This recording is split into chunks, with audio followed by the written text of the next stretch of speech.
পুজোর আগে রাজ্য সরকারি কর্মীদের বেতন এবং সরকারি প্রকল্পের টাকা নিয়ে নতুন নির্দেশিকা জারি করল রাজ্য সরকার, যেখানে বলা হয়েছে যে রাজ্য সরকারি কর্মচারীরা তাদের বেতন পাবেন 26শে সেপ্টেম্বর।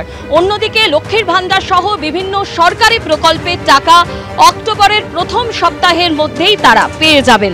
নির্দেশ রাজ্য সরকারের।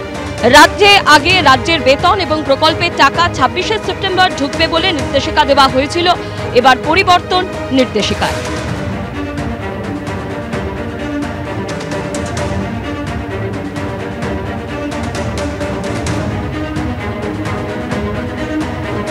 দমদমে নাবালিকা অপহরণ কাণ্ডে অবশেষে 5 দিন পর 3 জনকে গ্রেপ্তার করল পুলিশ। এর আগে আপনারা জানেন যে দমদম স্টেশনের কাছ থেকেই ওই নাবালিকা উধাও হয়ে গেছে এবং এই বিষয়ে তার বাড়ির পক্ষ থেকে থানায় অভিযোগ জানানো হয় এবং তারপরে 5 দিন পরে এই ঘটনার 3 জনকে পুলিশ গ্রেপ্তার করেছে। সিসিটিভি ফুটেজ দেখে অভিযুক্তদের চিহ্নিত করে তাদের গ্রেপ্তার করা হয়েছে। কসবা থেকে গ্রেপ্তার অধ্যাপিকা ও তার মেয়ে সহ 3 জন।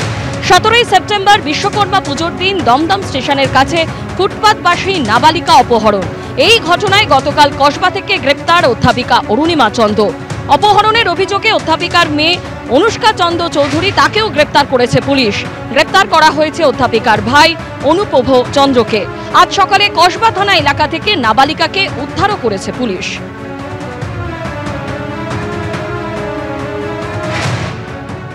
নাবালিকাকে অপহরণ করার অভিযোগে একজন অ্যাসিস্ট্যান্ট প্রফেসর সহ গ্রেপ্তার 3।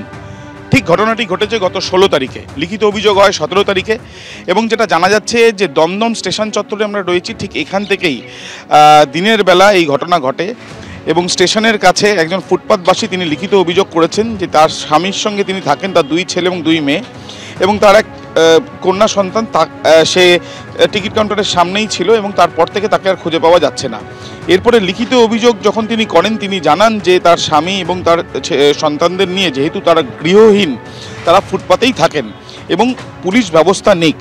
এরপরেই পুলিশের তরফ থেকে বিভিন্ন সিসিটিভি ক্যামেরার ফুটেজ খতিয়ে দেখা হয় এবং সেগুলো খতিয়ে দেখার পরে দেখা যায় যে একজন মহিলা তিনি এই শিশুকে নিয়ে যাচ্ছে এবং এরপর পুলিশের তরফ থেকে বিভিন্ন ইলেকট্রনিক্স এভিডেন্স খতিয়ে দেখার পরে অনুষ্কা চন্দ চৌধুরী 20 বছর বয়সী, তার খোঁজ পুলিশ আধিকারিকরা পান এবং তারপর অরুণাভ চন্দ এবং অরুণিমা চন্দ নামে আরও 2 জনের খোঁজ পান। মূলত যেটা জানা যাচ্ছে যে অনুষ্কা বলে যে 20 বছর বয়সী মহিলা, তিনিই নিয়ে যাচ্ছিলেন সিসিটিভি ক্যামেরা ফুটেজ থেকে, সেটাই জানা যায়।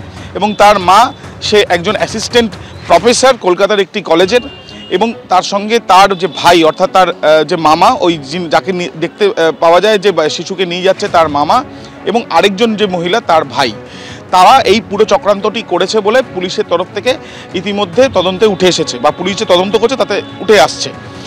এই ঘটনার পেছনে মূল লক্ষ্যটা কী ছিল বা মোটিভটা কী ছিল সেটা খতিয়ে দেখা হচ্ছে। তারা কি নিজেদের কাছে রাখতে চেয়েছিলেন ওই শিশুকে, নাকি তাদের অন্য কোনো উদ্দেশ্য ছিল, সেই বিষয়টা জানার চেষ্টা চালানো হচ্ছে। ইতিমধ্যে যে 3 জনকে গ্রেপ্তার করা হয়েছে, আজকে ঠিক ভোরবেলা কসবা থেকে গ্রেপ্তার করা হয়েছে, সেখান থেকেই উদ্ধার করা হয়েছে ওই নাবালিকাকেও এবং এই ঘটনায় অন্য আর কেউ আছে কি না বা এই চক্রান্তে, সেটাও খতিয়ে দেখা হচ্ছে বলে পুলিশ সূত্র থেকে জানা যাচ্ছে। ইতিমধ্যে সিটি থানা ঘটনার তদন্ত করছে।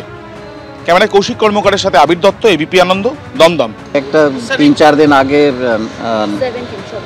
সিথিতে একটা হয়েছিল, সেটা গতকাল রিকভারি হয়েছে, অ্যারেস্ট হয়েছে ওখানে।